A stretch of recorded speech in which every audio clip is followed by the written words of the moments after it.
ಭಾರತ್ ಮಾತಾ ಕಿ. ಬಂಧುಗಳೇ, ಇವರಿಬ್ಬರು ಮಾತಾಡಿದ ಮೇಲೆ ನನ್ನ ಮಾತಾ ಅವಶ್ಯಕತೆ ಇಲ್ಲ. DRM जी, आप कैसा मजा मालूम है, आप डिसीजन लेना चाहिए. इसलिए ನಾನು ಇವಾಗ ಅದಕ್ಕೋಸ್ಕರವಾಗಿ ನನಗೆ ಭಾರಿ ದಿನದ ನೋವಿತ್ತು. ಪಾದರಾಯಪುರ, ಹೊಸಹಳ್ಳಿ, ವಿಜಯನಗರ ಒಂದು ತಾಯಿಯ ಮಕ್ಕಳಾಗಿ ಬಾಳ್ಮೆಯನ್ನು ಇವತ್ತವರೆಗೂ ಮಾಡ್ಕೊಂಡು ಬಂದಿದ್ದೀವಿ. ಜಮೀರ್ ಅಹಮದ್ ಅವರು ನಾನು ಮಾಡದೇ ಇರ್ತಕ್ಕಂಥ ಕೆಲಸವನ್ನು ಮಾಡಿ ವೈಡನಿಂಗ್ ಮಾಡಿದ್ದಾರೆ. ನಾನು ಕರ್ನಾಟಕದ ಮಹಾಜನತೆ ಪರವಾಗಿ, ವಿಶೇಷವಾಗಿ ಈ ಭಾಗದ ಎಲ್ಲ ಜನರ ಪರವಾಗಿ ಜೋರಾಗಿ ಚಪ್ಪಾಳೆ ತಟ್ಟೋದು ಮುಖೇನ ಅವರನ್ನು ಅಭಿನಂದನೆ ಸಲ್ಲಿಸೋಣ. ಒಂದು 100, 200, 500 ಜನಗಳಿಗೆ ತೊಂದರೆ ಆಗ್ಬೋದು, ಆದರೆ ಮುಂದಿನ ಪೀಳಿಗೆ, ನಾನು ಹೇಳಿದೆ ಅವ್ರಿಗೆ, ಇವಾಗ ಸೂರ್ಯ ಚಂದ್ರ ಇರೋ ತನಕ ಈ ರೋಡನ್ನು ವೈಡನ್ ಮಾಡಿದ್ರೆ ಅಲ್ಲಿವರೆಗೂ ಕೂಡ ನಿಮ್ಮ ಹೆಸರು ಉಳಿತದೆ. ಅಲ್ತಾಫ್ ಇರ್ಬೋದು, ಆರಿಫ್ ಇರ್ಬೋರೆಲ್ಲ ನನ್ನ ಶಿಷ್ಯರೇ, ಎಲ್ಲರೂ ನಿನಗೆ ಬಳುವಳಿ ಆಗಿದ್ದು ನಾವೆಲ್ಲ. ಹಾಗಾಗಿ ನಾವು ಒಂದು ನಾಣ್ಯದ ಮುಖಗಳ ಕೆಲಸ ಮಾಡಿದ್ದೀವಿ. ಬೆಂಗಳೂರು ನಗರದಲ್ಲಿ ಏನಿವತ್ತು ಒಟ್ಟು 707 ROB RUಗಳು ಮಾಡಿದ್ದೀವಣ್ಣ. ಕರ್ನಾಟಕ ರಾಜ್ಯದಲ್ಲಿ 707 LC ಗೇಟ್ಗಳು.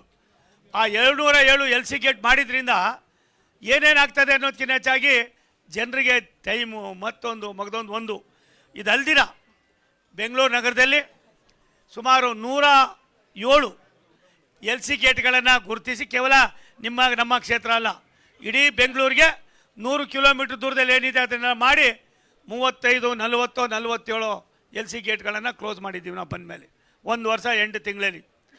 ಈ ಎಲ್ಲ ಹಣವನ್ನು ಕೂಡ ಭಾರತ ಸರ್ಕಾರ, ಸನ್ಮಾನ್ಯ ಪ್ರಧಾನಿ ನರೇಂದ್ರ ಮೋದಿಯವರ ಕೊಡುಗೆ ಅನ್ನೋದನ್ನು ಈ ಸಂದರ್ಭದಲ್ಲಿ ಹೇಳಿ ನಾನು ಹೆಚ್ಚಿಗೆ ಮಾತನಾಡೋಕ್ಕೆ ಹೋಗೋದಿಲ್ಲ. ಇವತ್ತು ಇದನ್ನು ಮಂಜೂರಾತಿ ಮಾಡಿದ್ದು 2000 ಇದೆ ತಾನೆ, 21, 22 ಜಮೀರ್ ಅಹಮದ್ ಖಾನ್ ಸಾಹೇಬರು ಮಂತ್ರಿ ಆಗಿದ್ದರು, ನಾನು ಇದ್ದೆ.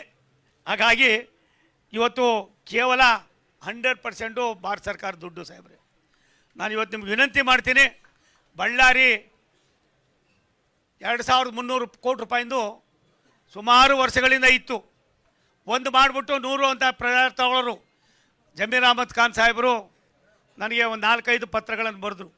ಅದೆಲ್ಲವನ್ನು ಪರಿಗಣಿಸಿ ಬಳ್ಳಾರಿ ಮತ್ತು ಹೊಸಪೇಟೆ ಡಿವಿಷನ್ ಏನಿದೆ, ಇನ್ನೊಂದು 2 ವರ್ಷದಲ್ಲಿ ಒಂದೇ ಒಂದು LC ಗೇಟ್ ಇದೆ ಅನ್ನೋದಿಲ್ಲ, ರೈಲ್ವೆ ಗೇಟ್ ಇರೋದಿಲ್ಲ. ಎಲ್ಲರಿಗೂ ಕೂಡ ಕೇವಲ ನಾನು ಮತ್ತು ಅವರಂತಲ್ಲ, ಇದಕ್ಕೆ ಕೊಡುಗೆಯನ್ನು ಕೊಟ್ಟಂಥವರು ರಾಷ್ಟ್ರದ ಪ್ರಧಾನಮಂತ್ರಿ, ನಮ್ಮೆಲ್ಲರ ನೆಚ್ಚಿನ ಸನ್ಮಾನ್ಯ ನರೇಂದ್ರ ಮೋದಿಯವರು, ನಮ್ಮ ರೈಲ್ವೆ ಮಂತ್ರಿಗಳಾದ ಸನ್ಮಾನ್ಯ ಅಶ್ವಿನಿ ವೈಷ್ಣವ್ ಅವರು, ನಮ್ಮ ಇಲಾಖೆಯ ಎಲ್ಲ ಮುಖ್ಯ ಅಧಿಕಾರಿಗಳು ಮಾಡಿದ್ದಾರೆ. ಆ ನಿಮಿಷದಲ್ಲಿ ನಾವು ಕೆಲಸವನ್ನು ಮಾಡ್ತಾಯಿದ್ದೀವಿ ಅನ್ನೋದನ್ನು ಹೇಳಿ, ಮುಂದಿನ ವಾರ ಚನ್ನಪಟ್ಟಣ, ಅದಲ್ಲದೆ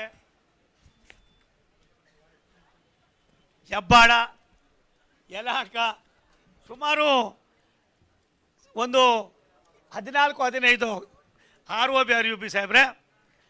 ನನಗೆ ಮೊನ್ನೆ ಮೀಟಿಂಗ್ನಲ್ಲಿ, ಇನ್ಮೇಲೆ ನಾನು ಎಲ್ಲ ಮೀಟಿಂಗ್ ಮೋಹನ್ ಬರ್ತಾರೆ, ನಿಮ್ಮನ್ನು ಕರಿತೀನಿ, ನೀವು ಬರಬೇಕು. ಯಾಕೆ ಬರಬೇಕು ಅಂತ ಅಂದರೆ, ಬಡವರಿಗೆ, ಸಾಮಾನ್ಯರಿಗೆ ನೆರವನ್ನು ನೀಡಬೇಕಾದಂಥ ಕರ್ತವ್ಯ ನಮ್ಮದು.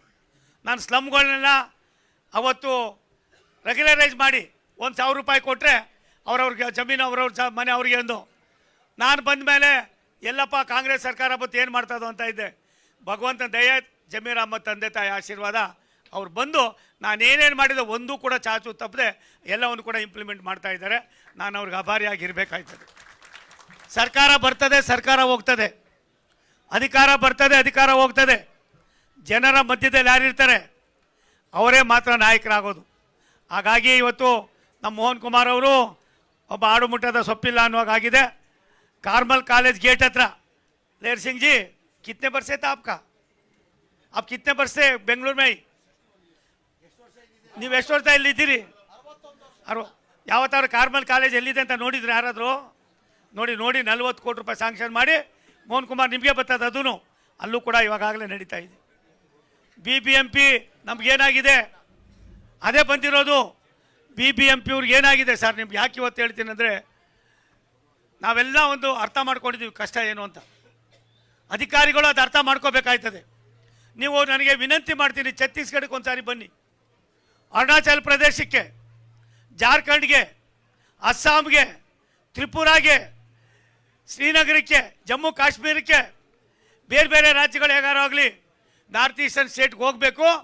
ಮೋದಿಜಿಯವರ ಕಾರ್ಯಕ್ರಮ ಏನು, ಬಡವರೇನು, ಆದಿವಾಸಿಗಳೇನು, SC STಗಳೇನು, ಕುಳಿತುಕೊಳ್ಪಟ್ಟವರೇನು, ಮತ್ತು ಅಲ್ಪಸಂಖ್ಯಾತರೇನು ಅನ್ನೋದನ್ನು ತೋರಿಸ್ತಕ್ಕಂಥ ಕೆಲಸವನ್ನು ಮಾಡ್ತಾಯಿದ್ದೀವಿ. ನನಗೆ ಭಾರಿ ಆನಂದ ಆಗಿದ್ದು, ನೀವು ರೋಡನ್ನು ವೈಡನ್ ಮಾಡಿ 240 ಕೋಟಿ ರೂಪಾಯಿ ಏನು ಇಟ್ಟಿದ್ದೀರಿ, ಇದನ್ನು ತಕ್ಷಣವೇ ಮಾಡಿ. ಇನ್ನೂ ನಿಮಗೆ 2 ವರ್ಷ 2 ತಿಂಗಳಿದೆ, ನನಗೆ 3 ವರ್ಷ 3 ತಿಂಗಳು 4 ತಿಂಗಳು ಇದೆ. ಅಷ್ಟೊಳಗಡೆ ಎಲ್ಲವನ್ನು ಕೂಡ ಮುಗಿಸೋಣ. ಇದಾಗೋದ್ರಿಂದ ಲಕ್ಷಾಂತರ ಜನಕ್ಕೆ ಅನುಕೂಲ ಆಯ್ತದೆ, ಸಾವಿರಾರು ಜನಕ್ಕೆ ಅನುಕೂಲ ಆಯ್ತದೆ. ಇದನ್ನು ಒಂದು ಸಣ್ಣ ಉಪಯೋಗವನ್ನು ನಾವು ಮಾಡಿದ್ದೇವೆ. ನಾನು ಬರೋದಕ್ಕೆ ಮುಂಚಿತವಾಗಿ 4 ಟ್ರೈನ್ಗಳನ್ನು ಭಾರತ ಸರ್ಕಾರ ಪ್ರಾಯಶಃ ನಾಯಂಡಹಳ್ಳಿಯಲ್ಲಿ ಸಾಹೇಬ್ರೆ ಏನು ಕ್ರಾಂತಿವೀರ ಸಂಗೊಳ್ಳಿ ರಾಯಣ್ಣ ನಮ್ಮ ರೈಲ್ವೆ ಸ್ಟೇಷನ್ ಇದೆ, ನಿಲ್ಲಿಸೋದಕ್ಕೆ ಜಾಗ ಇಲ್ಲ. 12, 13 ಟ್ರ್ಯಾಕ್ ಇದೆ, ನಮ್ಮ ಮಾಡೋಕ್ಕಾಗ್ತಾ ಇಲ್ಲ. ಅದಕ್ಕೋಸ್ಕರವಾಗಿ ಅಲ್ಲಿ ಇವಾಗ 4 ಟ್ರೈನ್ಗಳನ್ನು ಏಕಕಾಲದಲ್ಲಿ ಓಡಿಸ್ತಕ್ಕಂಥ ಕೆಲಸ ಮಾಡಿದ್ದೀವಿ.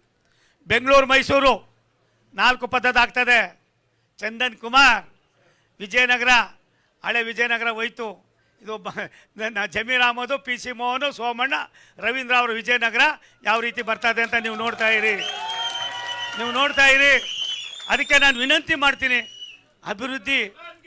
ಅಭಿವೃದ್ಧಿ ನಂದು, ಜಮೀರ್ ಅಹಮದ್ದು, PC ಮೋಹನ್ ಅವರ ಕನಸು. ಇದನ್ನು ಬಿಟ್ಟರೆ ನಮ್ಮ ತಲೆಯಲ್ಲಿ ಬೇರೆ ಏನೇನು ಇಲ್ಲ.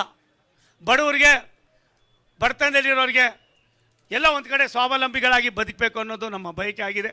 ಈ ಕೆಲಸ ನಾವು ಮಾಡಿದ್ದೀವಿ. ಏನು ರಾಷ್ಟ್ರದ ಪ್ರಧಾನಮಂತ್ರಿಗಳು ಯಲಹಂಕದ ಹತ್ರ ಇಡೀ ದೇಶಕ್ಕೆ, ದೇಶದಲ್ಲೆಲ್ಲೂ ಇಲ್ಲ ಒಂದು ಲಾಜಿಕ್. ನಿಮ್ಗೆ ಕರ್ಕೊಂಡು ಹೋಗ್ತೀನಿ, ಅದನ್ನು ನೋಡ್ಬೇಕು ನೀವು. ಅದು ನೋಡಿದ್ರೆ ಆನಂದ ಪಡ್ತೀರಿ. ಅದನ್ನು ಮಾಡ್ತೀವಿ. ರಾಷ್ಟ್ರದ ಪ್ರಧಾನಮಂತ್ರಿಗಳೇ ಅದರ ಶಂಕುಸ್ಥಾಪನೆಗೂ ಬರ್ತಾರೆ. ನಮ್ಮ ಮಂತ್ರಿಗಳಾದ ಅಶ್ವಿನಿ ವೈಷ್ಣವ್ ಅವರು ಕೂಡ ಬರ್ತಾರೆ.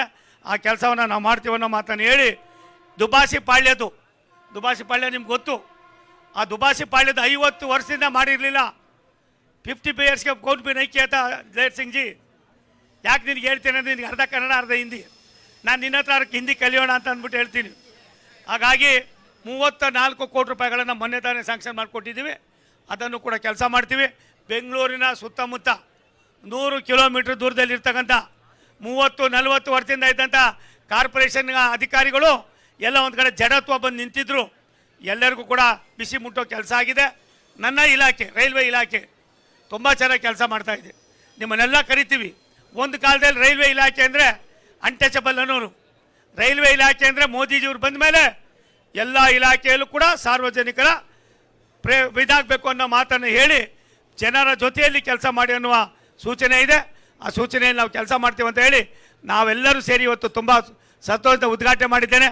ಜಮೀರ್ ಅಹಮದ್ ಅವರಿಗೆ, PC ಮೋಹನ್ ಅವರಿಗೆ ನನ್ನ ಸವಿನಯ ಪ್ರಾರ್ಥನೆ, ಇದೇನಾದ್ರು ಇದಕ್ಕೆ ಉಪಯೋಗ ಆಗಬೇಕಾದ್ರೆ ದಯವಿಟ್ಟು ಅದನ್ನು ವೈಡನಿಂಗ್ ಮಾಡಿ, ಪ್ರಾಯಶಃ ಯಾವ್ದಾರು ರಸ್ತೆಗೆ ಬೇಕಾದ್ರೆ ನಿನ್ನ ಹೆಸರೇ ಇಡ್ತೀನಪ್ಪ, ನನಗೇನಿಲ್ಲ. ಯಾಕೆ ನನಗೆ ಅದು ಆಗಬೇಕಾಗಿದೆ.